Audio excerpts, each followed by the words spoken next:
Hi hello అండి welcome back to our channel. ఈరోజు సింపుల్గా టేస్టీగా ఉండే కలాకండ్ అయితే ఎలా చేయాలో చూపిస్తాను. సేమ్ బేకరీ స్టైల్లో ఉండేటట్టే. బేకరీలో అయితే ఒక్క పీసే 20 రూపాయలు అమ్ముతారు. నేను ఇక్కడ 1 లీటర్ పాలే యూస్ చేశాను. నాకు 10 పీసెస్ అయ్యాయి. కాబట్టి మీరు కూడా ఇలా బయట షాప్లో ఎక్కువ రేట్లు పెట్టి కొనుక్కురావడం కన్నా ఇలా ఇంట్లోనే 1 లీటర్ పాలతోనే 10 పీసెస్ లాగా చేసుకోవచ్చు. ఇప్పటి నుంచి ఇంకా అన్ని పండగలే కాబట్టి ఇలా మీరు కూడా ఇంట్లోనే తయారు చేసుకోండి. మీరు కూడా పర్ఫెక్ట్ గా ఈ కలాకండ్ చేయాలంటే ఇంకా ప్రాసెస్ లోకి వెళ్ళిపోదాం. ముందుగా స్టవ్ మీద ఒక మందపాటి కళాయి లేదా ఏదో ఒకటి పెట్టుకోండి. మందంగా ఉండేటట్టు. మందంగా ఉంటేనే ఈ పాలకోవా అనేది కింద మాడిపోదు, కరెక్ట్ గా వస్తుంది. కళాయి పెట్టుకున్న తర్వాత నేను ఇక్కడ 1 లీటర్ పాలు తీసుకున్నాను. పాలు ఒక పొంగు వచ్చిన తర్వాత బటర్ వేసుకున్నాను. ఇది ఆప్షనలే, లేకపోతే స్కిప్ చేసేయండి. ఇలా పాలు మరిగేంత లోపు నేను ఇక్కడ ఒక మందపాటి స్టీల్ బాక్స్ తీసుకున్నాను.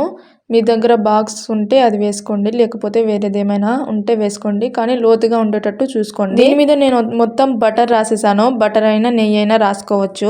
పాలు మొత్తం మరిగి తిక్కుగా అయిపోయిన తర్వాత హాఫ్ చెక్క నిమ్మరసం పిండేసుకోండి. నిమ్మరసం వేయడం వల్ల పాలు అనేది విరిగిపోతూ ఉంటుంది. కలాకండ్ చేసినప్పుడు తిప్పుతూనే ఉండాలి. అలాగే మీ దగ్గర మంచి గిన్నె ఉంటేనే దాంట్లోనే చేయండి. నేను ఈ కళాయిలో చేసిన మొత్తం ఇలా అంటుకుంటుంది, అసలు ఊడట్లేదు ఎందుకో మరి. పాలు మొత్తం తిక్కుగా అయితే స్టార్ట్ అయింది. కళాయి అంచు మీద ఉండేది మొత్తం ఇలా గీకుకోండి. నేను ఇక్కడ 1 లీటర్ పాలకు హాఫ్ కప్పు దాకా షుగర్ తీసుకున్నాను. షుగర్ వేసినప్పుడు మెల్లమెల్లగా వేసుకుంటూ కొంచెం కొంచెం వేసుకుంటూ కలుపుకోవాలి. కలుపుతూనే ఉండాలి, కింద మాడిపోకుండా. లీటర్ పాలు తీసుకున్నాను నేను.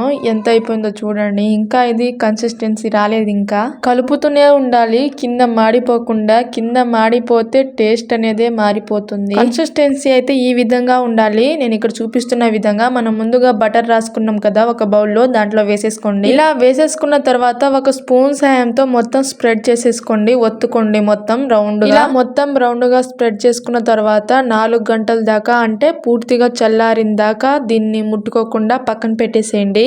ఇదైతే పూర్తిగా చల్లారిపోయింది. ఇలా పూర్తిగా చల్లారిపోయిన తర్వాత ఇంకొక ప్లేట్ లో ట్రాన్స్ఫర్ చేసుకోండి.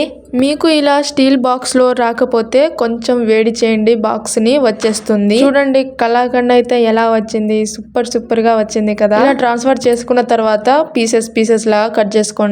నాకు ఇక్కడ 10 పీసెస్ అయ్యాయి. ఒక్క పీస్ కి 20 రూపాయలు చొప్పున వేసుకుంటే 200 రూపాయలు. నేను 200 రూపాయలు మిగిలించాను ఈ కలాకండ్ చేసి. మరి మీరు కూడా ఇలానే ఇంట్లోనే తయారు చేసి మీకు కూడా ఎలా వచ్చిందో అనేది కామెంట్ చేయండి. ఇలాంటి మరెన్నో వీడియోల కోసం సబ్స్క్రైబ్ చేయండి. ఈ వీడియో నచ్చినట్లయితే లైక్.